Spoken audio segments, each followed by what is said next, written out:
Greetings, one and all, and thank you for joining us here on Unity and Solidarity TV. Today is Sunday, August 18, 2024, according to the Greco-Roman calendar, of course. But we as an African people are proud African people, know that we go way beyond that. So today we have a very, very special podcast. We will be paying tribute to none other than Madame Daniella Jeffrey, now our ancestor. And I am joined by two very, very progressive and phenomenal women, right? But before we get into the conversation, I just have a few announcements, of course, that I think ones will appreciate, starting with, of course, the lovely and cozy 3-bedroom, 2-bathroom condo that is nestled on the hilltop in Raymond Hill. It's perfect, absolutely perfect for families, expats, or persons who just want to get away, maybe get some work done. Of course, there's high-speed internet. modern amenities, and the list goes on and on. This perfect getaway is called No Sueños. So if you ever want more information, you have some questions, please do not hesitate to reach out to me. Of course, you can get me on Facebook. Bakari, you can just send me a direct message, of course. And of course, we have a Facebook page, No Sueños, so you can always visit and get some more information, check out the pictures, and yeah, make the best decision, which you will have no regrets about, you know. Besides that, I have to remind ones and ones about the important work of Mindful Elevation Caribbean. Now, this incredible initiative is the brainchild of none other than Dr. Ramonda Hanza, and you know, she wears many hats, many hats, from a mindfulness coach, anger management coach, yoga instructor, and author pedagogue, specializing in behavior modification. She also offers presentations, support, and does counseling for families and individuals and youths, of course, right? Some of the topics include meditation, relational guidance, building confidence, emotional self-regulation, and the list goes on and on. And of course, she also has a Facebook page, which is Mindful Elevation Caribbean, and there you'll find lots of information, as well as her YouTube channel, which is Mindful Elevation Caribbean, and you'll see tons of podcasts dealing with different topics, from grief to stress management, and of course, the list goes on and on. So do us a big favor, check out Mindful Elevation Caribbean, like it, share it, subscribe it, you know, and we are confident that you will truly be appreciative of the information, as well as the guests, because she would have some guests from around the world that have, you know, specialized in different areas of emotional intelligence. And again, as I said, anything where it pertains to allowing and supporting someone to, you know, reach their goals and just be the best version of themselves. So check out Mindful Elevation on the YouTube channel, of course, and on Facebook. Now, family, with all that is going on, right, with all that's going on in the world, one thing you can rest assured of, right? And some of you might roll your eyes, some of you might have a different opinion, and that's fine. That's fine. But for the best way to unwind, right? The best way to just relax after a long day or after a long week, that moment is incomplete without Ramonda's homemade punch creamer. It's incredibly creamy with a smooth texture, with a right balance of rum, sweetness, and intense flavor. The different flavors include, or rather, our must-try flavors include pistachio, coconut, peanut, and banana. So if you want some more information or you want to place your order, again, do the right thing. Send us a message. You all can find me again at on Facebook, right? Just send me a message to inquire, and we will be more than happy to accommodate your needs. Not forgetting our pastiches, of course. We have been told, you know, we've been told by a number of our very happy clients that our pastiches are definitely worth every bite, right? Definitely worth it. And of course, our flavors include saltfish, cheese, spinach and cheese, and of course, meat. So again, for more information, please send us a message. Next week, life willing, which would be the 25th of August, if I'm not mistaken, we'll be having the second part of this conversation. And in that podcast, we will be, you know, breezing through, doing a quick review, as it were, of one of Daniella Jeffrey's book. Let me pull it up here, right? And family, if you don't have this book, I would definitely encourage everyone to secure a copy of this book, and as well as the other books, of course. I also have this one, right? And the other book, 1963, it's on my bookshelf. But we'll be having a conversation with of course these two dynamic ladies. about the book in question, just to share our thoughts. So that's going to happen next week, August 25th, same time, 4:30, of course. I just have a few announcements that I think families should be mindful of, and these are as follows. Wilson Papa Godet, one of the leaders of the 30th of May uprising on Curacao, he celebrated his birthday was on the 11th of August. 11th of August. He was born on 1932. He was a top boxer, union leader, and politician. And of course, because of his stature in the community, he was affectionately known as Papa Godet. And as I said earlier, he was one of the persons that played a leading role in the uprising in Curacao on the 30th of May in the 1960s. So we would definitely recommend and encourage persons to learn more about that major event that happened right there on our sister island just a few decades ago. Also, family, we have to recognize a very important individual in the history of Kenya. And I speak of none other than Mr. Thomas Joseph Adhiambo Mboya. And he was born on the 15th of August, 1930 in Kenya. He was a Kenyan trade unionist, educator, Pan-Africanist, author, and considered one of the founding fathers of the Republic of Kenya. In fact, it is said by Jomo Kenyatta that Kenya's independence would have been seriously compromised were it not for the courage and steadfastness of Tom Mboya. He transitioned and became an ancestor on the 5th of July, 1969. And of course, we have to return to the island of Curacao because on the 18th of August, which is today, Mr. Amador Nita, he was born on the island of Curacao. And just like Papa Godet, he was a trade unionist, writer, political activist, right? And again, with him, Papa Godet, and of course, Mr. Stanley Brown, they formed the political party Frente Obrero y Liberación Traente y May, and it was established on that day. And of course, they played a leading role in the uprisings that took place, the uprisings which really culminated the people's anger at the existing colonial system of that time. He authored a very important book, a book that I'm trying to get for the longest a while, and it's basically called The Social Dreams. It's a rough translation. The Social Dreams of the Child, the Native Child in the New Kingdom, right? And basically in this book, he makes a plea for equality between Curacao, the children of Curacao and the children of the Netherlands, of course. And something that I came across I thought was very, very important to share. And that is as follows. And I quote, right after the smoke and ashes cleared from the Black Labor Revolt in 1969, Amador Nita, one of the main union leaders of 30 May, became Minister of Social Affairs.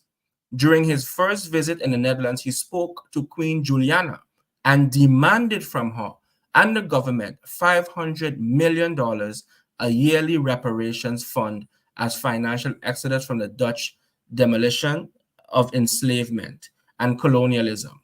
While boarding a flight in Amsterdam, a bomb threat delayed his return to Curacao. A few weeks later, coming back from his revolutionary quest, he allegedly dies from an acute nerve disease, and he transitioned on June 17th, 1970. We also want to recognize that next week, in a few days, would have marked over 300 years since the enslaved Africans in North Saint-Domingue or North Haiti organized and planned a massive rebellion, which began on August 22nd, 1971. And of course, family, on the 16th of August, we have to remember what happened to our family in South Africa, where a number of striking miners lost their lives because they were agitating and lobbying for better working conditions and higher wages. All in all, the Maricana massacre resulted in the deaths of 34 minors. And of course, this tragic situation highlighted the urgent need for reform in the mining industry and drew attention to the broader issues of labor rights, economic disparity, and police brutality in the country. So, family, those were some of the updates that I have. So, I want to thank you for your indulgence. But as I said again, I think the information was important enough to share with the family, because many a times, we lack complete information as to the contribution and world developments, right? So, with that being said, I would now like to, jump in to the meat and potatoes of today's discussion, of course. And that is, we're going to pay tribute to Miss Daniella Jeffrey. And as I said again, I am joined by two dynamic, phenomenal women. And who better to have on the panel to discuss a phenomenal woman than two phenomenal women? No round of applause, no finger snapping, no nothing. Everybody just quiet. Okay, no problem, no problem. That cool. That cool.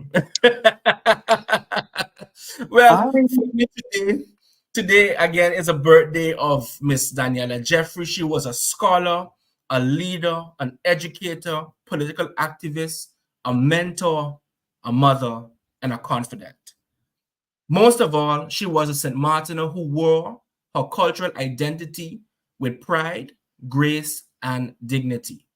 She remained resolute that the St. Martiner must come first and prosper in his land of birth.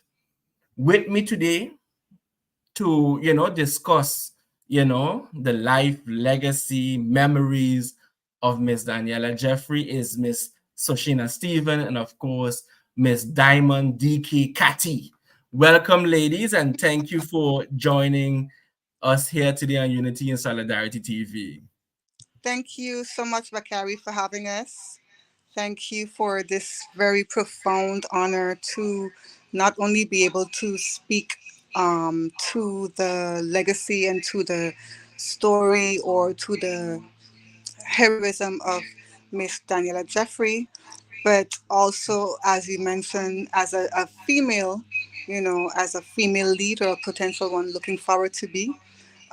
She has really set an example and a tone for the dynamic woman that I am working on in relation to my identity as a St. Martina. So I owe a lot to her work, the body of work that she left behind, as well as the memories that I have personally been able to have with her. And I'm honored to be part of this panel to discuss this and just to remember her as the icon that she was. All right. Thank you so much. Thank you so much. DK? All right. Hi, Bakari, and thank you. And of course, pleasant afternoon to the viewers and the community at large. A few things. Besides thanking you for having me, actually very honored to have been selected. I don't want to say chosen now, but even thought of because of the type of discretion that I entertain and stay really far away from a lot of things. Um, but it's true, a conversation about the hero that Daniela represents. Um, it's something I would never say no to. But I also noted that you keep referring to both of us, but in particular to me as a progressive and dynamic woman. So I think that is very pleasant and pleasing. So it's an honor to be a part of this community. Um, it is a vibrant one and a resilient one, this St. Martin that we all love. And what Soshina was referring to, and how thanks to someone like Daniela that has such a, a, a, a big impact on certain lives like ours. Um, Back when I was very active on the airwaves, I, made it a point of concern to share stories, spark conversations, and a lot of those were done with Daniela, and a lot of things I've done on radio were prepared alongside Daniela. So honestly very honored to have been selected to be here to have this discussion. She deserves every flower. She deserves every single recognition. And as we go along with the conversation, I'm sure I will be able to say my reasons why I believe that this is, she is a true hero and she should remain there.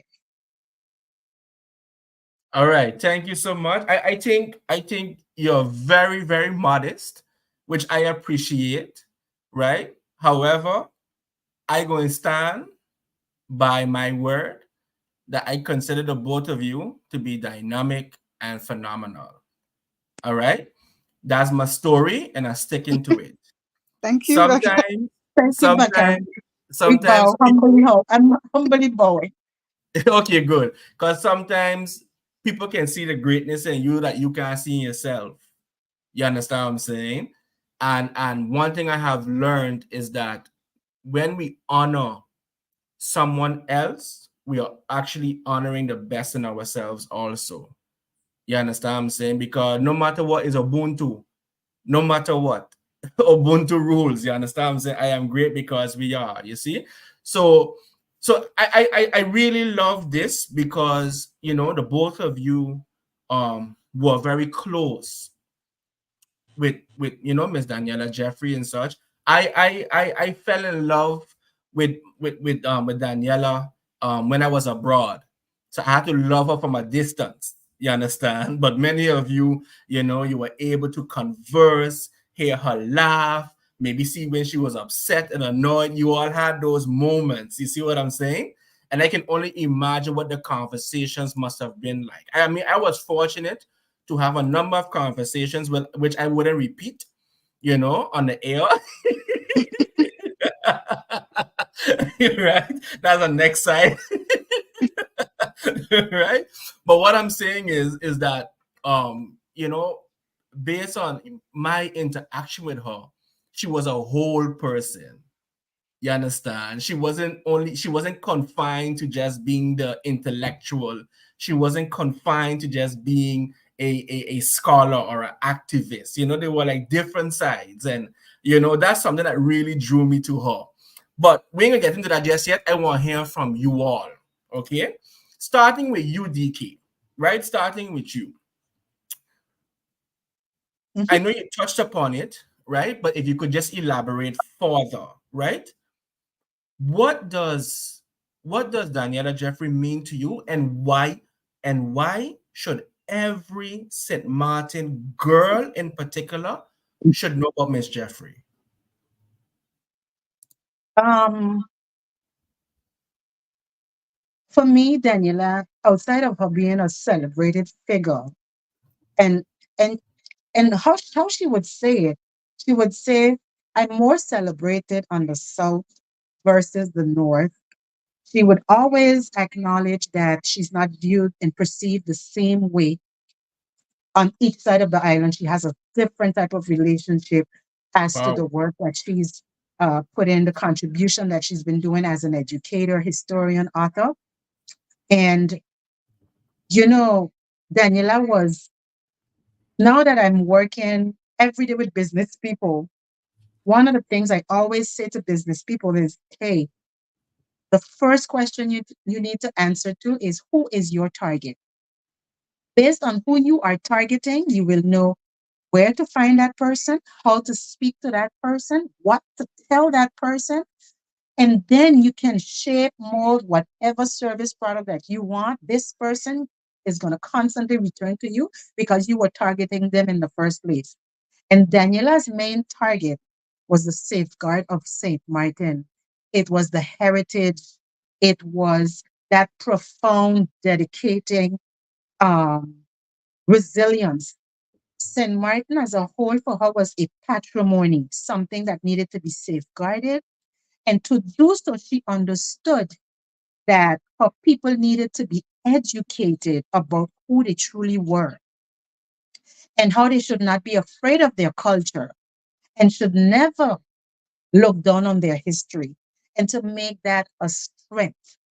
So for me, what Daniela did, Daniela, because of her love for culture, because of the way she understood the role culture plays and who we are as a people. It's a reflection of us.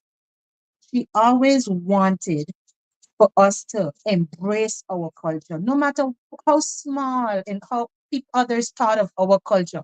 I'll give you an example. Us dancing our panam, or us making our Johnny cake, or us gathering specifically on certain occasions and doing it a specific way. So one day I asked her, but in the end, is culture. So that's why I think every and anybody, especially children going to school, it's now a new school year. Learning about Daniela helps you accept who you are, understand who you are, know where you're going because you're going in light, you're going towards a destination in light of a cultural heritage and background that needs to be the main core of your focus. I know I know you're lost for words, but so No, Sheila, listen, I pull up my notepad and pen. I here taking notes. So I just want you to flow.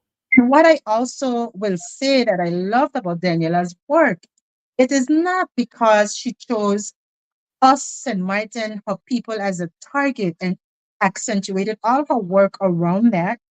She also explored our complexities so that we could not feel ashamed of our complexities and see those same complexities as places that we have to grow from. So honestly, um, one on St. Martin, embracing St. Martin, residing on St. Martin, I urge and really implore you to learn about Daniela, to read her work. You will understand our St. Martin canvas. And I'll give you an example. When you have to explain something to someone about St. Martin, you need cultural references and historical standpoints where this person can only understand it because their perspective is coming from a different cultural perspective, which is not necessarily a St. Martin cultural perspective. And I believe, and today we were having this conversation, I always say culture to me is everything. And I have a perfect example, and I don't know what's it perfect, but I'm a good example. I always said my house is the true Caribbean family. I am of Haitian, Guadeloupean. I'm a Haitian, Guadeloupean Saint Martiner. I'm a Saint Martiner of Haitian and Guadeloupean descent. But I'm more a Saint Martiner than anything else because that's all I know. That's where I was. I was fed. That is what I know. That is the language that nurtured me. That is the culture that nurtured me. And to be honest, the first time I had Haitian food per se, I was like, "What the hell is this? What the hell is this?" Because my my taste buds were already formatted to the Saint Martin taste. So I had to learn about my extensive cultures, right? So So I say to myself all the time, understanding who is the main target and where I'm going and what I am today. Thanks to Daniela, I was able to put it into the words that others can understand. So now when I speak to people, I speak to Europeans, all kind of people, and I was like, understand that I had a conversation like that with someone, I was like, look, us and white people, we greet. We embrace, we are friendly, we welcome you easily. We don't need to like you, love you, know where you're from. We will. That's just our core nature. But you can only understand that about us if you understand our culture. But now when I come around and I everyday jolly and welcoming and embracing, and you now come from a culture where it's standoffish and you're distant and you're cold. It's not your fault, and I'm not gonna blame you because that's your culture. But it's my job, duty, and in the legacy of Daniela to tell you, hey, I understand that we're different human beings. We have to share space on this planet. And as such, I want you to remember you are on St. Martin. And in St. Martin, this is how we do things. So every day you have a little education from your standpoint. Educate the person next to you. Hey, I am telling you good morning, not because I want to kind of like um, impose myself on you, but I mainly want you to understand who I am as part of this community And when you leave me and you bump into Rufus from next door, Rufus is most likely going to do the same thing, embrace you and buy you a drink at the bar. He doesn't have to know who you are because that's part of our heritage. That's part of who we are. So honestly, to leave Soshina chime in, uh, Daniela, she gave us pride. She gave us something to be proud of. She documented a part of who we were. And she said, do not, don't you dare ever feel ashamed about who you are because you are you, you're part of a community. The community is in itself a landmark. And that's how she wrote her books with that focus in line, with that target as a core. Soshina? Yeah, unmute, eh? Unmute, unmute. Hi. So how do you come after something so extravagant and so detailed about Miss Daniela Jeffrey? So my encounter with Daniela Jeffrey was, um, well, on a personal level, was a late one because I left school to travel to the UK when I was quite young, and so I heard of her, but didn't actually get the opportunity at the time, at the tender age of 19, to really know her work. I think she was in the process of writing and coming into her her creativity and her storytelling and her kind of position and where St. Martin should be or should be progressing to. And so the one word I always associate with her is bravery because it's penned a lot of the ideas and stuff that she left behind for us as legacy, especially as a young woman, was among the few women that I know were brave enough to talk and also document their very openly their position on St. Martin. Now, one might argue that we come from a matriarchal community-based area, and so it was not unheard of for a woman to take that leadership in terms of the scholarly and the writing. But I was also not surprised because of her background, her educational background, and also her exposure to other areas, traveling and everything else. She lived some time in France. She lived some time in Guadeloupe. I understand also, and I know from her that she lived some time in Africa as well. So, she had a very broad idea of not only um, culture and history from a global perspective, but she was able to hone that back and use all of her experiences and all of her extensive knowledge to say, okay, hey, this is what the focus is for St. Martin. So I'm looking at who I am as a woman, as a leader, as a mother, like you described, Bakari, at the beginning, as a mentor, as an educator, a teacher, and all the other titles and accolades that she held from the lens of the St. Martin person and from the lens of a St. Martin woman. And that for me was a phenomenal move because only other one person that I knew did that for me in my young impression was my own very mother, Lillian Stephen. So I often take that. That's like a little, like if you love cheesecake, you'll understand how I feel about coming into that understanding of who she was as a woman, as a leader, a public figure, and an author on all things like DK mentioned earlier, St. Martin culture. And for me, it went beyond that. It went to culture, it went to identity, but it went to core values. It went to the very fundamental of what it is to be a St. Martiner. I remember on a personal level, I spoke with her and I said to her, I just came back. I'm a lawyer, da da da da da, and I'm trying to get myself, you know, set up on the island. She was asking me what was my plan, as I said, you will sit you down. Okay, so come and sit down with me. Let me hear what you want to do now. You come back. You finish school. Are you here for good? What's the plan? And so I told her some of my plans and my ideas and what I wanted to do and the future of my pursuits for my professional career and everything else. And she said, it all sounds so great. It sounds fantastic. I'm so proud of you. You're a daughter of the soil coming back with these professional and academic achievements. But I don't hear where you are positioned in St. Martin is as if you're here, but you're speaking about where you want to go outside of St. Martin. But you're here now. Mm, The question I asked you is, what are your plans? But your plans should be telling me if you're here, if you're staying here, what are your plans for you being here as a professional? And I hadn't really, I thought of it, of course, because I moved home, but I didn't think of it from that question, from that standpoint. And she really put me in a position to really establish myself here. And like Kathleen said, like DK said earlier, understanding my demographics, my audience, who I'm really helping. What is my purpose here on St. Martin as a St. Martiner, as a young woman, as a female, as a leader, as a cultural icon. And she was the one that more or less manifested that ideology in my head to be on St. Martin, stay on St. Martin, and practice the way I am practicing. So when I created my model of business, when I created the way I would provide my services, I sat with her as well, and I talked to her and said, well, this is what I want to do.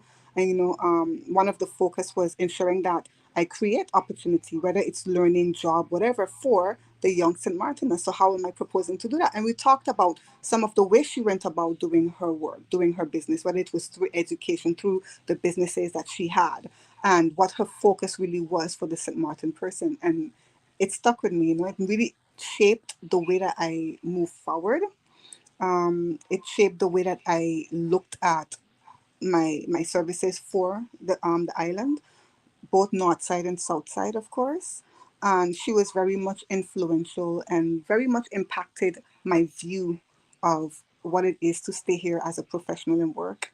And also on a personal level, family wise, we would sit and talk about certain things with relation to how I interacted or how I felt. I said, I didn't feel connected coming back. And she's like, mm, that is never an option for us. You create the connection. If you don't feel connected, then you need to make sure that you create those connections create the links that will make you feel connected, because everyone else outside of you is coming here and feeling very connected. that's you know right. and so it was like those little nuggets of like things where we would talk about. I would be able to open up with her, and she would part with me on ideas, and also just pound in the fact that you know I don't want to say that I have nowhere else to go, but this is home for me. My lineage is here. So I have to create and make here my home intentionally. And it means looking at it from a particular lens. It means making certain sacrifices and or decisions for me being here. And that really shaped, where I was going and what I wanted to do and how I went about doing it. So, a lot to do with her work. We would sit down for many, many, many, many hours for one topic and end up speaking about everything. And what I liked about her was she was very gentle with the way she spoke. That's right. Even though you can hear and see and feel the passion, she never made you feel like she was distant from what she was saying. She That's right. actually lived the way she spoke. So whatever advice she gave you, it was likely because to the very best of her capacity, she was doing that thing. So she can Yeah, tell you, for instance, I am doing this because I really passionately believe in this for my people. So if I believe in this for my people, then I must be the one who's already carrying that mantle, right? So it wasn't like some theory far fetched out in the universe. correct. Some was thinking it's ideology. No, it was like put in practice, and so therefore it is possible. Go and get it done, you know. And there was no time that I did not sit with her and was left with a lot of questions or a lot of things to think about or to ponder, because she was the type of person, being an educator, that invoked thoughts.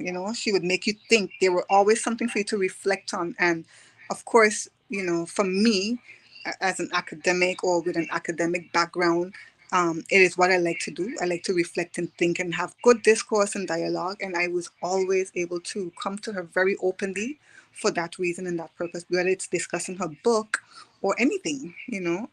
Her doors were always open and at least receptive to you when you come. Um, and it was never a 5 minutes visit. So I want to just put that out there. It was never 10 minutes. It was always, if you are, someone that, would take time and sit with her, she never said no. And that was always very warm and welcoming. and Uh, really forged for me to understand her work and to understand her as a person, and the legacy that I have of her, the experience that I had of her. So so, Okay, Shina, give thanks. if you don't mind, because you said it was never a little 5, 10 minutes, it was impossible. Like I remember a lot of times when we would go to certain lectures, um, we would never ask each other, "Are you going to this lecture or whatever?" But we would magically bump into each other there. And yes, we would always be like a little group of three yep, in a lecture within the of one lecture lecture after within the the lecture, lecture. you know. Always a lecture within a lecture. And when I go back to her, she would be like, yes, but on this at this lecture when this was, and I would be like, yes, but Miss Jeffrey, but and she's like, yeah, Daniela. I would like, yes, Daniela. But and so she was always like, she made you feel like I said, like she was available, she was open. Of course she has boundaries and stuff, but the impression I got of her, and it will remain with me, is that she was so yearning to inform the youth, to give us to leave us with the legacy that she had. And it was never for her like, oh, I have no time. It was more, I have a lot of time. Sit with me. Yeah. And we talked at length. Um, Sometimes tell the mosquitoes come out at night by her house because it's like, okay.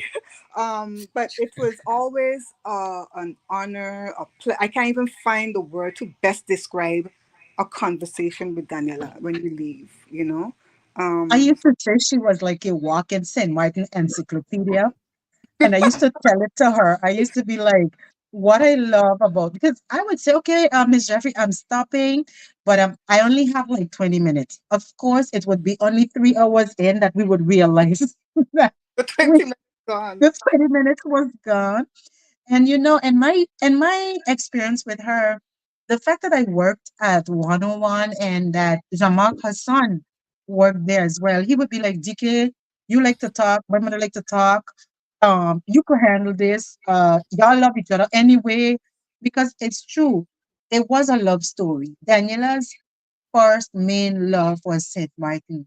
And by extension, anybody who showed interest in preserving St. Martin, making St. Martin shine, make St. Martin be recognized as a gem, she was all in. It become like a patriotic duty. And that is why she never said no to a lot of things. It was in the best interest of St. Martin, and she saw that this in turn will benefit St. Martin and its people. She was going to be on deck. Definitely, absolutely. Um, and it's for me. What I also liked is that she gave you space to discuss or to talk or to dialogue with her, to come to her. So I like she would quietly listen to you. While you're talking, she would shake her head or nod or whatever, and then she would start. And when she starts, it's like as she starts to speak, all the questions that you have or had or haven't asked as yet, she's able to answer them because, of course, her background is education. So she knows how to bring She knows information. how to communicate And, effectively. I would just be like putting up, yeah, but, and then she would say, wait, one, and then she would speak and then be like, okay, you answer that question already, or we will go back. But it was always an experience of openness and wealth and sharing and just really I remember I said to her, you know what, we were talking about one of her books, and she said to me, I'm very, very pleased that you read. I actually ordered it because she had no more copies, and I went on and said, I need this book. And she's like, you have to go and order it because I don't have any more copies with me. I'm waiting for the publisher to send me some more. And I went, when I came and I asked her to send it for me, she looked at me in awe, like, you actually went and ordered the book? I was like, but I need the book. I would like to have the book. And, and I was able to get it signed by her. And I felt so good. But she always said, you know what, it really pleases her heart. You write books, you teach, you give lectures, and you expect a certain audience to attend, the familiar faces, those who have been around the vicinity of discussions on St. Martin, whether it's for independence or not, whatever it is, but the culture and the St. Martin discussion, usually attracts a certain audience, and particularly a certain audience of certain age. So I know that it was always for her a love spot that young persons. I mean, when I started speaking to her, I was only in my early 30s, right? So me in my early 30s with all these ideas, questions, and wanting to talk and then go over her work or her lectures or whatever, for her it was like a joy because she was like, my gosh, there are young persons that are looking at her work, reading it, understanding it, wanting to discuss it with her. Um, and even her ideas or her interviews, I would listen to her on the interview and I would send her a message or go by her and be like, I heard you on the interview today. I agree with this. I'm not sure. I had a question about that. When you said this, what did you mean? And we would go at length back and forth about those things, and, she would share with me her travels. I also was in Africa, so we would talk about that. Um, we would talk about the fact that she was educated in the French system, but came back. I believe she was an English teacher as well, and that she understood the importance of St. Martin in terms of the language, like DK say, our intricacies. So being able to master a language to speak to her people was very important, and she made no Mm. qualms. So she had a very French English accent because I would tease her about it all the time. We would talk about it. Like you can hear that she came from a very strong French background, whether it was through Guadeloupe, where she lived for some years, in France, where she did her further education.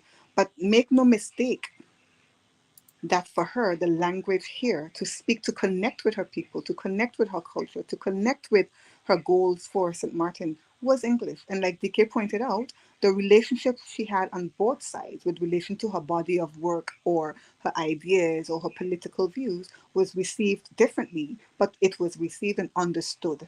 And it was clear on either side, whether they felt one way about it or the other, where her position stands. And it was important that she did that, not in a language that was detached from who we are, but to speak to the very core of who we are. And I thought that Mm. was full of her, and yeah. That's beautiful. DK, you said something that I would love for you to elaborate more on. I here looking for my notes. Yeah.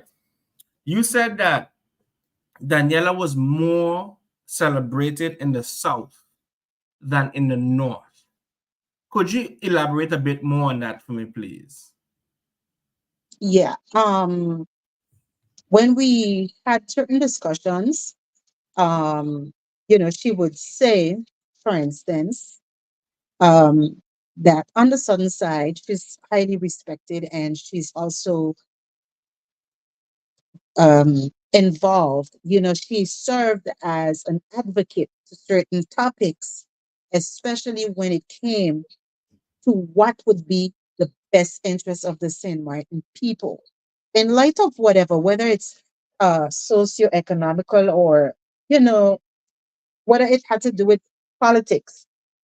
But it is true, many times on the southern side, there would be lectures and so on. And she would even be invited. A lot of the things she wrote, her addresses and speeches, majority of it was delivered on the Dutch side. Oh, wow. And a lot of it. And on the northern side, I think people misunderstood the message or the messenger. Politically speaking, some people felt like it was going to divide the community into figuring out who is and who isn't. When all she was saying was, we are, period. And the who we are has is linked to a traditional period, a post colonial period, a traditional period, and a modern day defiscalization period, which is extensively dealt with in her book, the scandal on St. Martin, the status scandal, you know. There, St. Martin had went gone through a series of very dramatic and irreversible changes that had to do with its demographic. And there we were ready, getting ready to advance in something new and unknown. And we had no models. We weren't the kind of people that studied these things. And there we were going towards something unknown, not understanding where we came from and the various changes, the radical changes that we went through politically, sociologically as well. And so there we were moving on, and she went and just detailed, years after years and come up with a canvas of, hey, where is our timeline? What happened when? And this is what we're asked to do now. But who is this benefiting? Her first love is St. Martin and its people. So for her, the roadmap of the new St. Martin in a modern day era with a new status, coming from a commune to move into a collectivity and so on, it could not be a roadmap made in the interest of whether politicians or business people. It had to be the other way around. What is our people at large? What kind of community is coming out of all of these changes? And that was to her paramount, and it had to be understood. And there we were with our 10-10-10. And it was the same reflection because, again, we were moving, shifting, and going forward. And we needed to establish the canvas from which we're leaving and we're going somewhere. But what is the final destination? Am I going to see prosperous people? Am I going to see happy people? Is, is my heritage going to disappear or dissipate? Is there going to be a replacement? What type? Because then when she would use those words, the the politicians would maybe think she's a bit radical, she's a bit whatever, she's a bit whatever. It wasn't that. It needed to be said because she was impartial and objective. She was laying down facts. Now if you don't like those facts, that's on you, but facts are facts. She was laying it down. After laying it down, she's like, now that we know all of this, where do we go from here? And her love was for St. Martin to be, it needs to have a link with, uh, it has to be on a foundation, and that foundation what it was its identity and cultural heritage, and it needed to be preserved even a century away from now. And I think that's where the messenger was misunderstood because of her academic background and wealth, where Mm, people took it on an academic conversation. You can't say that, you're going to offend this one, and you're going. And I never felt offended because I believe personally that people need to be defined. And if, for instance, if we want to say there's a definition to what a Saint Martiner is, and not making this conversation about what is a Saint Martiner, but what I'm saying is any and every definition goes for me. It just needs to be laid out. And some of the promotion of Daniella's work was able to be done mainly because of the grassroots movement that mm, went ahead and said, hey, we are going to be using our historian, Daniella, who did our work. We're not going to invent anything, and we are going to establish a foundation based on her writings. And people saw it as something radical. But if you look around, what is Corsica? What is Guadeloupe? What is wherever? The people have something that they are united around, whether it's a flag, whether it's an understanding, whether it's to be whatever is to live this way or to have this value, this principle. They have an understanding, a language that they understand and that they share. And I think that is why the acclamation that she may have received on the South, because she's an historian, she's a translator, an educator, who was also awarded one of those honorary distinctions by the that's right. state. That's right. So the those that were having their political agendas felt like, hey, I can't say this because it may sound radical. So If it sounds radical, I may not get the extensive votes or the extensive popularity that I need to have. But it wasn't about popularity for Daniela. It was about what who we're dealing with, who is it for, where are we going, what will it take? And from there, we can establish a roadmap. We can decide if we want to be independent or not, and vice versa, and whatever else have you. So honestly, I think, and that's because this would come up many times. She would be very surprised to say, she said, the collectivities leaders do not have a copy of my book. Why? It should be constantly framed up, put up somewhere there when people walk in there. They should be able to see it. The children in school, some certain teachers will take the initiative, but they should be proud. Yes, we have an internationally recognized historian that did a series of work, and at that, after retiring, she was a certified translator who was also recognized for her work. And she herself gave to St. Martin translated material. So Mm. her books are both in English and in French. So for me, I realized the issue was at the time when she was around.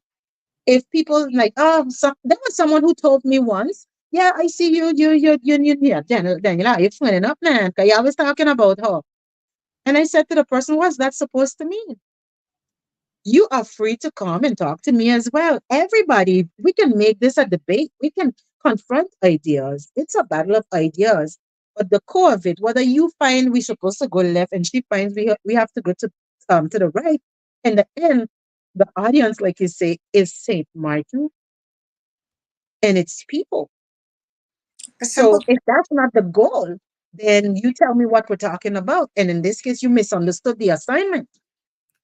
even a simple thing, Dick, if I may chime in, to being able to establish the correct date for St. Martin's emancipation. You know, while we were for many years celebrating that of Guadeloupe, and she did thorough research. Okay, thorough research to be able to find out and to establish that no, the right and the correct date, and even that was refuted. Even that was had a little bit of a pushback before it was accepted. But to DK's explanation, that is the link to which she goes to be able to speak to our culture, and create our narrative, whether it is, like she said, like DK said, on a socio-political perspective, education, cultural, whatever it was. She was like, no, we need to define who we are, whether it's through our language, our identity, the dates that are associated with who we are in terms, even though to our independence. She was like, these things need to be defined definitively. This is who we are as a people, not Guadeloupe, not Martinique, not La Réunion, not Guyana, Saint Martin. And that was it. And she stood very firm on that, you know. And a little anecdote I have about the date, I recall, it would be a debate with people. They'd be like, no, it's when is Emancipation Day, the 27th? Not for St. Martin. St. Martin is the 28th. No, sir. And you would have people with this big debate. And I would say, I hope you know that I know Daniela Jeffrey personally, and she's the one. That took some fun in there, This right? is literally one of her legacies. Like part of her legacy is that research that was done. And she was like, nope, the whatever it is that came into the governor, whoever it was, that happened on the 28th. And even at that time, there was no plane flying left, right, and south. So now you know it's the same day. If something like that were to happen, the decision would come up. It's the same day for both of us. We are in the same time frame, and time zone. But the thing is, in those days, the news had to first reach to Guadeloupe and then travel to us. And this automatically took a day. And the seal that proves it was on the 28th. Therefore, there's no reason why we should not be recognized distinctively from the rest, since it was a fact. Why are we discussing a fact? Why are we having a debate back and forth about something that is factual? And you know that's so interesting because I'm listening to you, listen to the discussion. I'm not familiar with that particular research, But as a, let's call it an aspiring historian, someone who just reads a couple of books, I always wondered about the particular dates as such, because we would have known that there would be like the decree, the official announcement, but there's also what was happening on the ground. You understand what I'm saying? So let's say, for example, my Yeah. ancestors, they left from Cul-de-sac and they ran to Marigot, right? They ran to Marigot and they ran on January 1st, right? But then the head honcho on that side of the island, he recognized and do the decree on the 31st of January, right? For me now, it becomes a question of which one, right? Which date should I celebrate? You understand what I'm saying? So I always wondered about those abolition decrees and so forth. Me personally, I look at the moment when we left the plantation, but that's just me. I don't know if that's a correct methodology, but that's how I just look at it, But I say that to say that I would love to get my hands on that particular research, right? Because for me personally, the moment when we decided we had enough, that was our emancipation. You understand? But I understand the technical aspect of it. From a historical perspective, I understand that also. But as a nationalist, go ahead, go ahead. I didn't say anything. No, I think DK was trying to say something.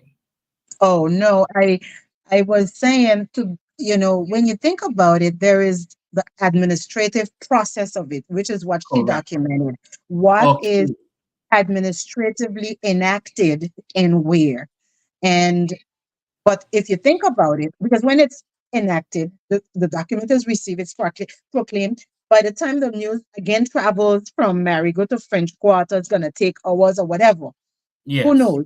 And then remember, sometimes certain plantation, I must say, certain plantation owners had to keep it a secret, needed to keep it a secret so that they can continue that devilish act of enslavement.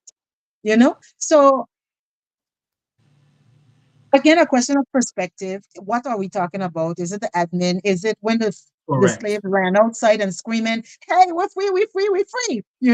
"We free, we free." So, um, if the info got there and they knew, those that were in the immediate surrounding or vicinity were the first ones to know and have to then carry on and let everybody else know. So again, in this case, is which date is actually truly St. Martin's emancipation date, and we owe this all to Daniela Jeffrey. That's true. Nice, nice. I get that. So, Shina, you want to weigh in? No, I more or less agree with the question. It's always going to be a matter of question, but and I will speak from administrative slash legal perspective. And it's going to Yes. be, it's going to be, I mean, if a decree is passed, it doesn't matter if it gets to you 6 months down the line. It's the date that it was decreed. So today, the law says, as of today, is abolition of of slavery, and the French Mm, territories. So you will declare which territories fall under that. And, mm, discussion then becomes from an intellectual perspective or from a legal administrative perspective. Is it the day that I received the announcement as a nation, as a country, or the day that it was lawfully decreed to have been abolished? So, it's neither here or there. It depends on yeah, where you want to put your focus. And as DK said, Daniela did like exceptionally great work in making that research so that today we know which date we are going to be following. correct. Correct. And certainly, if you can get your hands on that research to not only understand the legal administrative perspective, but also the breadth of research that she would have had to do Yes, correct. and Correct. come to that conclusion, for us as a St. Martin people. And just and this is why I say I commend her bravery, because that is a work of bravery to be able to go and do that, and to dismantle something that has been established for so long, and to come and say, hey, I did some research, very in-depth, thorough, meticulous, detailed detail, the research that can factually declare or prove that this is the time which we need to be celebrating for this particular activity in our history. So I think it's an act of bravery to confront officials about it is an act of bravery, and I commend her and continue to admire her for taking such act to do that. Not only the research, but to actually bring it to the necessary authority, you know, and dismantling systems, as you and I know, and DK, we all know here on this panel, dismantling systems is a is a act of real revolution, Yeah. because it doesn't come Yeah. not faint of heart, and it doesn't come without a lot of resistance, even from our own. And I just admire her for the work that she did on that research, and for where we are now in establishing and celebrating the one that has been found to be the correct one. Give thanks. And Give Soshina, I believe if Daniela was still around, she would find other things to Of course, associate to our heritage. of And course, I've always had in mind the idea of our Boshti and Johnny Cake being World Heritage. And my mind is something that it's culture. Anybody that comes here, we will present that as part of our culture. And Jamal and I talked about this once, and I was like, I can't believe on St. Martin when we go, some restaurants give you a little bread because it's the gastronomic way of doing things. But then if they were to take into consideration the foundation of this island, which is culture, it would be a mini Johnny cake, which back then you would find by Lizette. yes, And it wasn't a popular something for restaurants to do. But again, when you make culture your main seller, that's it. exactly. And the thing is the importance of that is to be able to identify yourself, not only in the country, but if you look at a Nigerian, I lived in England, and a Nigerian retains its culture outside of Nigeria. Completely. As a St. Martin, when I go away, these are the kind of rituals and habits and cultural practices that I should be able to identify with my own St. Martin outside of St. Martin. And the fact that that is not resembling us anymore, and departing from the young. I mean, I've got nieces and cousins that are now at university, and they ain't drinking no tea in the morning. In the morning, when I was small, you better have tea on your stomach, something hot on your stomach, and they got to be tea, bush tea. You understand? That's just from the home. That's medicine. Now, like you said, DK, taking it into the gastronomy aspect of St. Martin, the tourism economical aspect, the cultural aspect on a global scale. We It's an identity that we cannot, not only being Martin, who is a St. Martin, a question, but these are the rituals, as I said, and the different things that identify you when you are away. I was so happy to be part of a St. Martin group in England. We would meet every 3 months. And of course, With we all don't your tea. with our tea, our bush tea in the morning. Whenever we met up, we would have bush, and whoever of us could do Johnny Cake, it wasn't me. We did the same. We had our St. Martin Day in Paris. We did it every single year. But that feeling, that identity in St. Martin and outside of St. Martin is, you can't compare it to anything else. It's incomparable. And I but let love me that. add this. Mhm. Sorry, go ahead. Sorry, go ahead. Go ahead. I Sorry, love sorry. that Daniela pioneered a lot of those ideas in the young persons, and St. Martin as a whole. And she emphasized, like DK said earlier, and like you mentioned also at the beginning of the program, understanding who we are as a people in context of whatever else is happening for us, It was so essential for her. And at every aspect, she hammered in on that. One thing, one thing, one quote I always remember from George Lamming, the great George Lamming, is when he said that he recognized or he understood his West Indianness when he was abroad. Yes. And sometimes when you're home, right, we tend to overlook the importance of culture and identity, because you're not confronted with something else, so to say, on a major impact, like when you live in England or America or Holland, right? So of course you're going to look for those things that remind you of home, and you appreciate it, right? Whereas maybe if you're home, you might not appreciate it as much, You see what I'm saying? I know when I Correct. lived in Holland for a while, and you have a get together and you have fried plantain, everybody is losing their minds. You understand what I'm saying? They are literally losing their mind because, it's not really about the plantain, right? It's about the memory it evokes. The You understand what I'm nostalgia. saying? Yep, Yeah. And totally. that's And did we one have thing this people plantain talk just now in presentation of say that things? again. We had a plantain talk earlier. I wasn't in the conversation. I was not a fly on the wall. It was just But the no, we easiest basically example. no, but basically we were saying, understand I'm a Saint Martiner. Our plates have a certain look. We don't just slap food on the plate. The No, better no. have the plantain, Yeah, Avocado. the avocado. yeah. We were just laughing about it in light of culture. No, but it's a strong point because this is something that connects us. You see what I'm saying? It Correct. really really connects us. The thing is, we don't really see it when we on the ground. Like for example, I would never miss the opportunity to tell, let's say, a non St. Martiner about the story of Journey Cake. Mm-hmm. Okay, because we would just say Johnny Cake as if it's the name of somebody. Okay, but when I say Journey Cake, now here comes the story behind of it.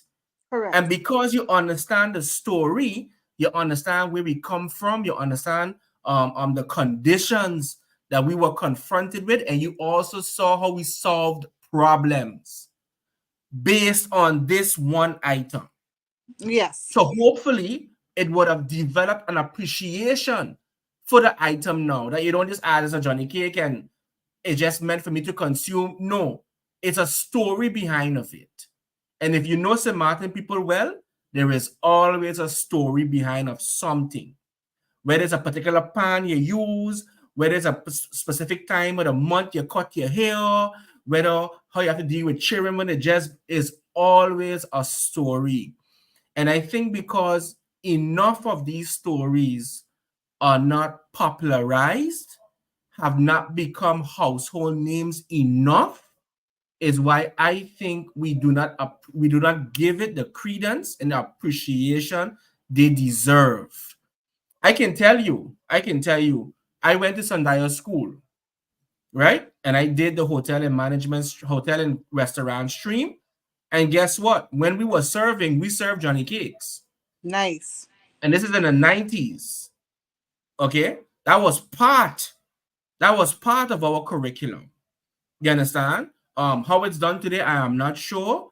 Shout out to Yvette's Place, because when you go and sit there, you get a basket Of of Tanya. freshly made. You understand what I'm saying? So I agree with you on the point where our restaurants should include, to expose our visitors, right, to what our culture have. You see, because one thing I learned about culture, right, especially from Amilcar Cabral, culture is the basis for social transformation. Okay, culture is one of those fronts that you are able to resist colonialism, imperialism, and so forth and so on. Culture is the way that you organize your thoughts, your society, your relationships to ensure that you survive and extend yourself. It's what makes you unique. And what we see today is that we try to adopt everybody's culture, okay, to the point where now sometimes, depends on where you go, you see people that look like you probably went to school with them, but when you hear them speak, it's something totally different.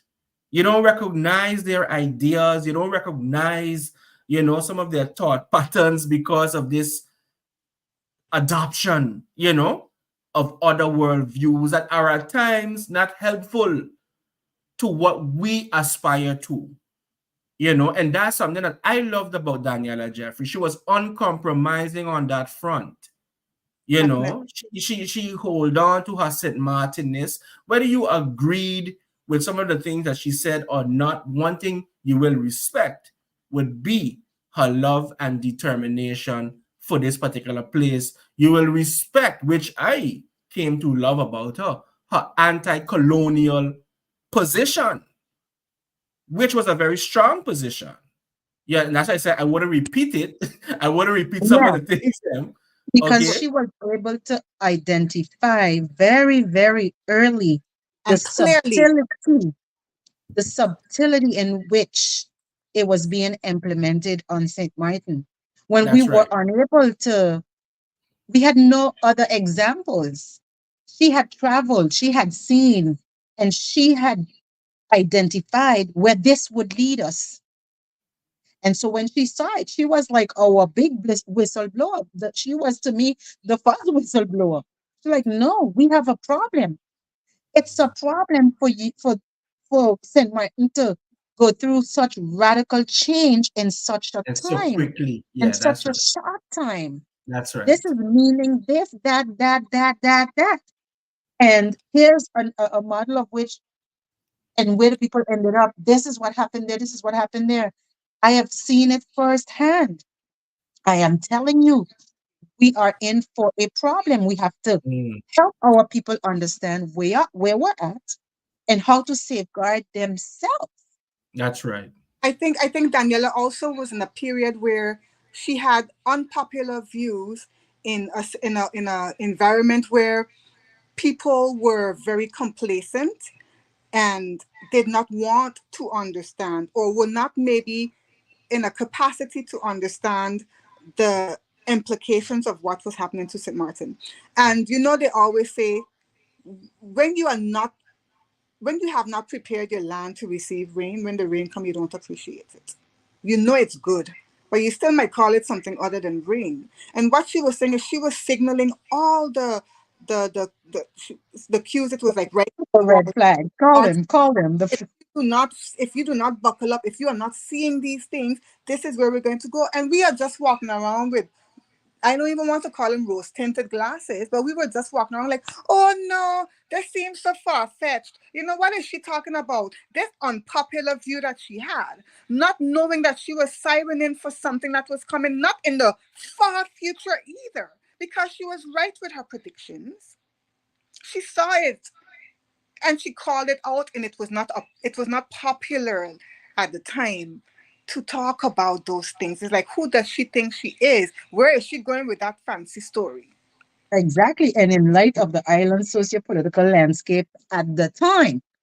That's why I said just now, the messenger had been misunderstood. It Understood, wasn't correct. even the message. Because if we were focusing on the message, we would see it was way more on the positive side than it was painted to be as something divisive, which it wasn't. I even said to her, I said, it's sad that she was not taken, I don't want to say seriously, but her views were not acknowledged at the time. Because had they been, we would have been able, as a country, St. Martin, to avoid, or to at least be informed in the direction we would have chosen to be in today. Let me add something, right? Because I came across a quote that I think would complement this particular section of the conversation. And it goes as follows: when you do not know what colonialism is, you cannot recognize it. By Daniela Jeffrey. And I think that quote amply summarizes what UNDK is saying. And if I'm not, please correct me if I'm wrong. You see? But I think, because when I look at the period, right? When I look at the period, especially let's call it the golden years of St. Martin, when people were making money and able to build houses and purchase land and so forth, it's a bit difficult to convince people, who are making money, who are, enjoying some of the, the nicer things in life, so to say, that there is danger around the corner. And especially if you have a political class who are who have built a reputation on selling a particular pipe dream, that all is well and we are good. And my personal favorite, we are better than the other islands, right? It kind of lulls your population into a false sense of security. Okay, because now we are how you say connecting, we are linking our development with that which the investors, quote unquote, because anyway, investors, right, are able to do for us. So because we have these hotels, because we have these nice beaches and so forth, right, things will always be good because God is a St. Martino in not so many words. Okay. And I think sometimes, um, I mean, yeah, it's been said, a prophet is never honored in their own country. Mm. And sadly enough, when we do not heed the words of those persons who made it a point, made it their duty, made it their responsibility to rescue so much information and bring it to light so that we in turn can be informed, I think that's sometimes, it's really hurtful. You understand what I'm saying? But what I loved about her was her consistency. Okay, because as you rightfully pointed out, she always delivered her message, whether you agree, whether you don't agree. I mean, there were a few things that I do not agree with, but I'll stick a pin and say I probably don't agree because of the research I have not done, and I have to point that out. Okay, or else it would be disingenuous of me to say otherwise. Because many a times we just disagree without having done the research. You see? So I have to put that in. But It's called I think, informed disagreement. sorry? It's called informed disagreement. Exactly. And I am not too big to admit that. Nowadays, people just want to go through TikTok and Insta, read a few posts, and then they want to come and have a discussion with you on law, for example, Soshina. You like, yo, pump your hold on, just Hold up. calm down, calm down. You understand? And that's something I really admired about her, and her desire to share information. Okay. I can tell you one of my first encounters with her was under in Friars Bay by the home of Miss Ruby Butte, because they had an event there and they was selling some of her works. And because I knew she was going to be there, I brought along my copy. And what was so interesting, and here's where I really believe you all more and more, that once a teacher, always a teacher. When I presented her my book for her to sign, the first thing she did was she went to the pages. Okay, she went Wow. through the pages. So when she saw my highlights, and notes and I think that meant a lot to her. Yes. It wasn't just about buying the book and say, ha ha ha, I have the book. Yeah, it's not But supposed it to be was an the fact ornament. that she could have seen that I literally interrogated her work. I had to pull, I had to debate, I had to challenge some of the things that she was saying, again, based on my lack of information. Not that her information was wrong. I had to do that because I was not told these things. And now that I look back at it, I am glad no one told me about it, because maybe it would have extinguished that fire for me to go and seek and search and find. Maybe, maybe. But that is one of the most one of my most fondest memories, to see that broad smile of hers, when she when she went through my book and realized how much notes, and one thing I would have done intentionally when I'm talking with my peers, when I'm talking with young people, I would do my best to promote that particular book. No commission, of course, right? Because we don't need that. You understand? We don't need that. I would have intentionally told people about the book with the hope that they secure a copy, if not for themselves, for the next generation, because it's a book that I think it should be on the shelf of every St. Martiner. Those born here belong here whatsoever. You see, Agreed. because without understanding what happened, you cannot make sense of what is happening right now in front of you. It's impossible. Go ahead, Correct. Soshina.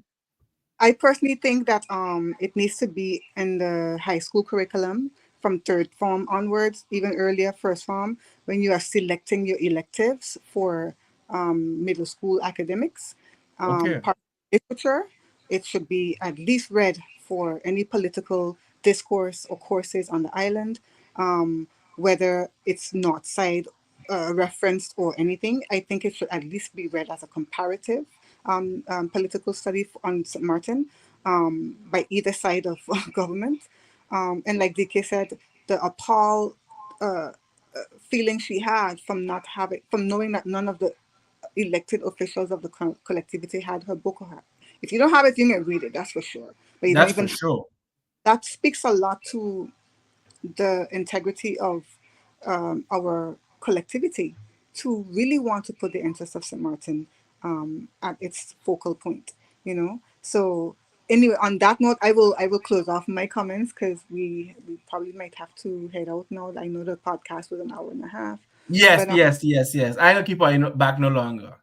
indeed, I just, as I said, felt like this needs to continue because we just like ending it. It's an hour and a half. It's, you know, but there's so much to say about Daniela. I am very happy that we will be continuing next week, the second part. And I still think we would run out of time then too. But indeed, you know, her body of work, her intention, her vision for St. Martin, her goals for the identity of St. Martin as a people, as a nation, as a country, our culture, our history. And of course, the question is her body of work, is what she envisioned for St. Martin still relevant today, you know? And I'm very much looking forward to and excited to go through that next week. Um, I could say from now, you know, as a young professional, as a young St. Martiner, it could not be more relevant today. Mm. Um, what she's taught me on a personal level, on an economic level, through her books, through discussions with her, you know, you see things come full circle sometimes. And like her, at the time, she saw where things were heading, and she was given the signal that, hey, we need to, you know, be alert, be prepared. And I think that is still St. Martin's cry, the cry for St. Martin today. And we've got, you know, lots of other authors and heroes that have written on the topic. So we don't have an excuse anymore to not study the blueprint or the map, like DK said, on how we can make St. Martin a better place for us, for the St. Martiner. So we have no excuse. Daniela is but one. She's my hero, my heroine. She's one of them, but we have no excuse because there are too many other um, penned research, writings, articles, lectures. And if you don't like reading, go listen, right? Yeah. That's I, right. Daniela definitely pioneered that for us, and I think it's something that is, you know, we need to really take heed to and be serious about where we want to go. Now we are the younger ones, so they say, but let's see. I'm looking forward to Indeed. next week, Bakari. Indeed. Give thanks, give thanks, give thanks. DK, we here wrapping up now. I just wonder if you have any remarks to share before we close off. Um, yeah, I second everything Sophina was saying. Um, I like when you said if you have an issue with reading, go and listen because there are audiobooks. I know her last book was is also available in audio or was, yeah. I don't have the audio version, no, but she did It is, work on yes, it. It is available. it is. Um, I'm getting a call at the same time, so it's giving me a little difficulty here. Okay. Um, really, what can be added? I'm happy that we're a panel of young people, and she, wherever she is right now, is smiling at that impact. Even if, in our view, or in how she felt when she was around, that, our leaders or politically affiliated or political activists should do, and they're not doing or choosing to do otherwise, fine. But for her, what was important is that the rest of us, we got it. And I think we got it. And that's why we're able to celebrate her without any type of um, shame or We don't any need type permission. of paradoxical positioning. You know, we're not, there are no complexities when it comes to whatever flowers we would have to give to Daniela Jeffrey. And I personally am so grateful. And while you were talking, Soshina, I was remembering a conversation I had with Daniela. One of the first conversations, I said to her, we were talking about something, and I told her, I remember going on the market with my mother selling provision, spices, and so on. And whenever I would have French Caribbean visitors on my mother's table, an American comes, I'd speak English. A French person comes, I'd speak French. A Creole speaking person, I would do all the Spanish or whatever. But the French Caribbean would always ask, "Oh, you speak French?" And I was like, "Of course, sir." And they would be like, "But everywhere we go, this English, everybody with this English. I don't understand. Saint Martin is French, c'est français." And I used to say to them, "Okay, first of all, please remember that English is to a Saint Martin what Creole is to a Guadeloupean. Good. It Mm, isn't because it's called English and that you don't understand its being here, its presence, it's the linguistic belonging of St. Martin is English. It's not because you didn't make an effort to figure out how Good. come that this means that it's a problem." And Daniela watched me with the loving eyes she had, and she was like, "TK, you said that publicly?" I said yes, and I was barely 10 or 12 because I couldn't mm, understand. After you get it the first time, you're like, "Yes, of course we speak," and da da da. And you do it the second, and then you realize it was a pattern. Every French Caribbean visitor would have that as a concern. It's a French island. Why am I bothered? I go places and people telling me they can't speak French. And I would say, remember, the Saint Martin not only found out about its Frenchness in modern day at the eve of its very launch of the tourism economy. So mm. it is not the same as by you, where Yeah. French was always a part of your Correct. socio-economical, political makeup. Yeah. It is not ours. And I used to spend a whole time educating the visitor like that. And she would be like, "TK, did you say this out loud?" And she's in awe. And then she was like, you got it. And we just connected like that because I felt like we spoke the same language. When I said that, she wasn't shocked. And she went on to emphasize and tell me more. About the So I Mm, felt like she constantly poured into me. I felt like she validated certain things I had noticed. And I couldn't, I didn't have that network of people that was interested in that topic. If you wasn't coming on the market like everybody else, you wouldn't know that the French Caribbean visitor had a problem with your Saint Martinness. mm.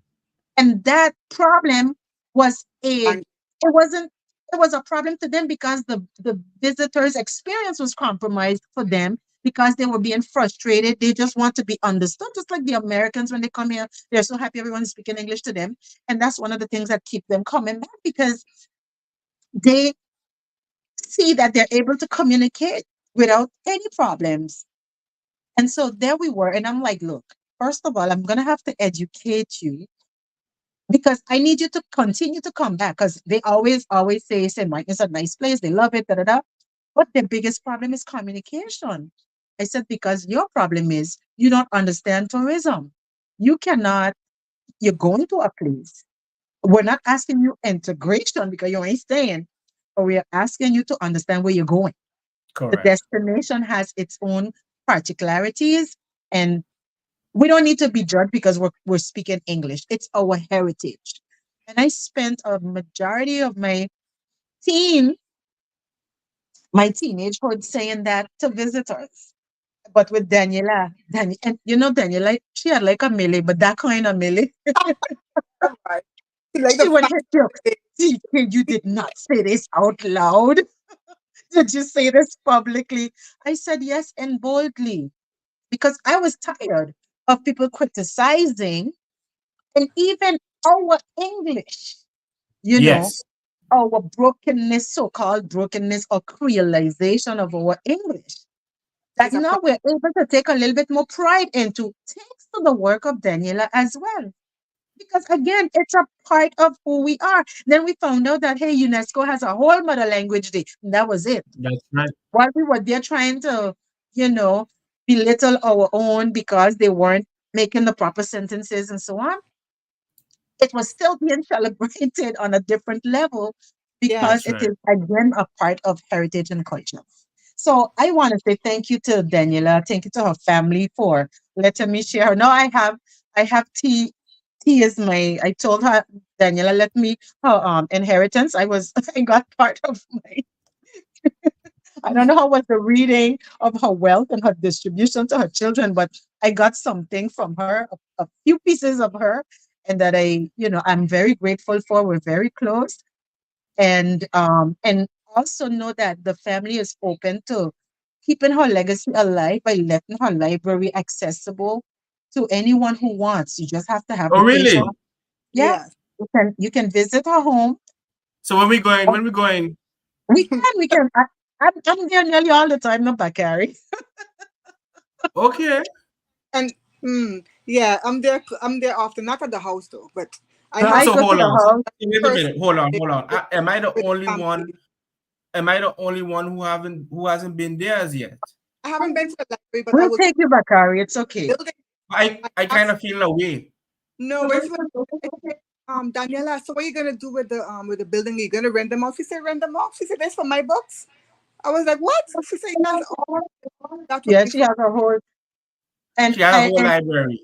she has a whole library, and it's already the case. I believe Steffi Gomes, who's also been doing a series of work with regard to St. Martin history and heritage as Yes. well.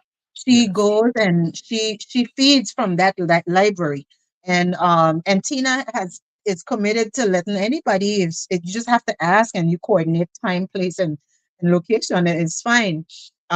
So like Soshina said, it's what she left us, Yes. and if you do not agree or do not wish to go down that specific route, then you can go your route with the things she has collected for you to work with. So, I mean, and no matter how you watch it, it's a win-win. I don't see how you can't you can't benefit.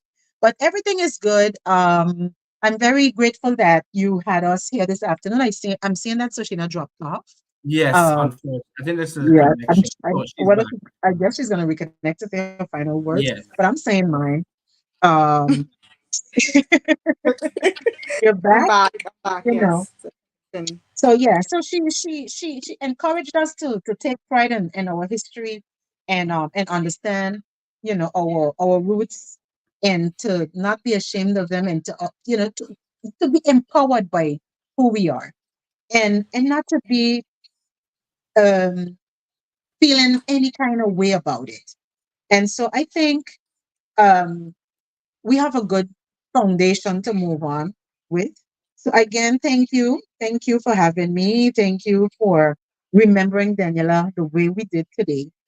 I love, honestly, Soshina, let me tell you, I love the fact that we touched on the type of messenger she was and how she may have been misunderstood when when you think that intellectuals or academics should help, and in this instance, it may have gone the other way. Yet, and after she's gone, the relevance of it is being so real now that you're realizing that in the end, it was a question of ego.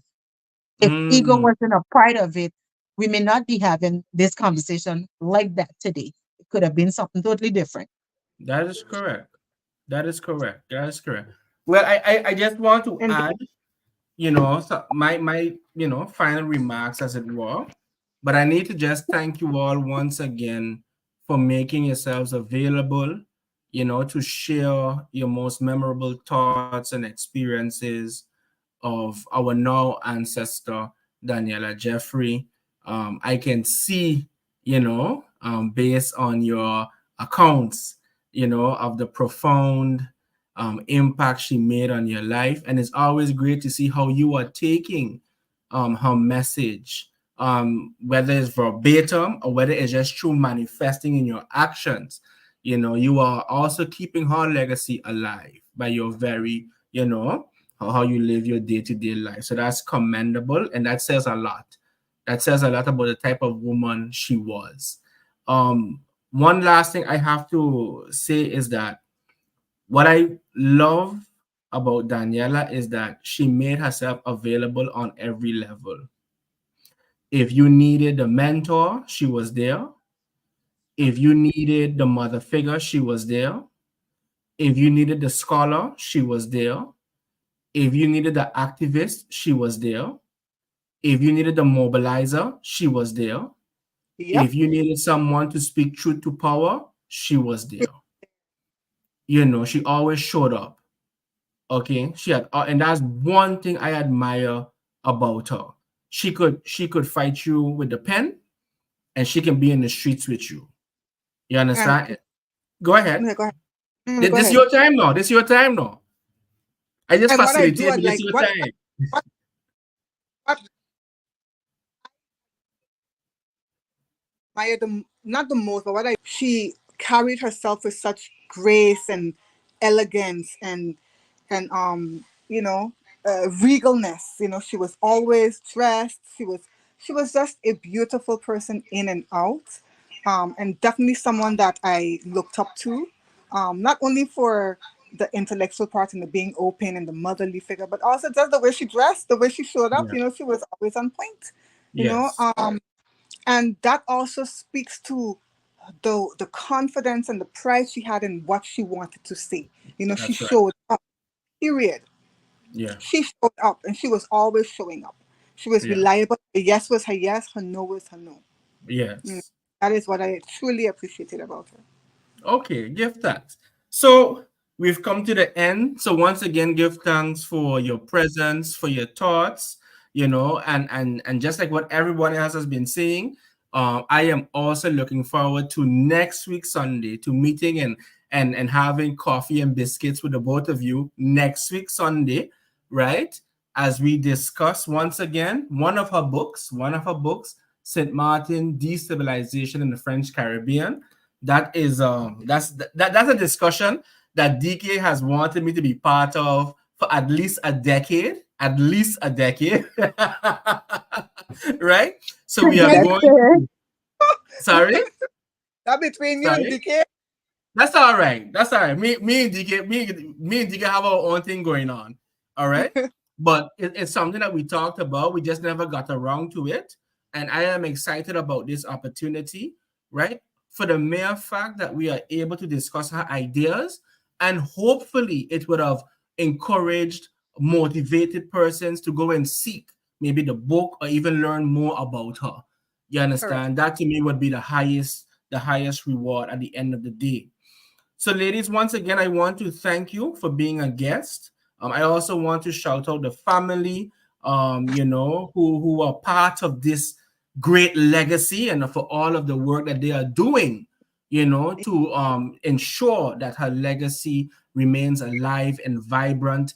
And of course, in the uppermost corner of the minds of especially our Swaligan children, which, I think it would be a disservice for them not to know about the great Daniela Jeffrey.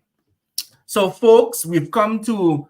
I'm not going to say to the end. I'm going to adjourn this virtual discussion until next week, life willing, which will be August 25th, same time, 4:30, as we delve into the book St. Martin, Destabilization of the French Caribbean with Soshina Stephen, of course, DK, who will be joining us, of course. So I leave you in the words of the most honorable, right and excellent Marcus Mosiah Garvey. Up ye mighty race, you can accomplish what you will. One Thank, God, one aim, one destiny. thank you so much, Bakari. Thank you, Gift DK, that.